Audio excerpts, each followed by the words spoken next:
After months of speculation and wanting answers, Daniel Bryan tweeted Monday afternoon that effective immediately he is retiring and he'll be at Raw tonight in his home state of Washington to further elaborate. It's pro wrestling. This very well could be a storyline. He could be ready to go. WWE might be willing to put him back in the ring, and they figured this is a way to reintroduce him on WWE programming, let him make the emotional speech, and then boom, he gets interrupted by a heel, and we're off to the races to WrestleMania.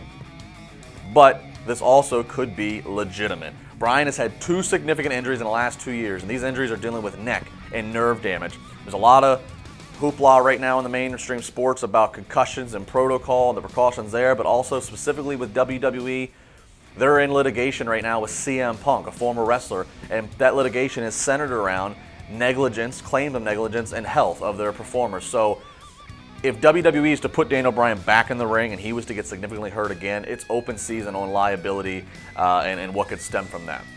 If Bryan is in fact retiring, it's unfortunate. But if he is, I hope that he can still do a little bit of business on his way out. What I mean is, if he gives a farewell speech, let a heel still interrupt the feel-good moment, get heat on that bad guy, and maybe even have a babyface come make the save, the moral save, and help wish Daniel Bryan farewell. To those who think that if WWE in fact has not cleared Daniel Bryan and this retirement is legitimate, if those who think this is all because WWE doesn't like Bryan and he's an inconvenience to him and whatever else people say in that vein, that's wrong.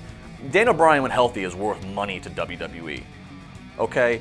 They're not going to turn away money, and it's for that reason why I would imagine WWE would like Daniel Bryan to stick around and do the PR thing, to be at WWE Access, to go to Comic-Cons, to be able to be an ambassador in whatever capacity he can be. And I don't know the situation with this contract. Maybe that's what he's going to do for a little while.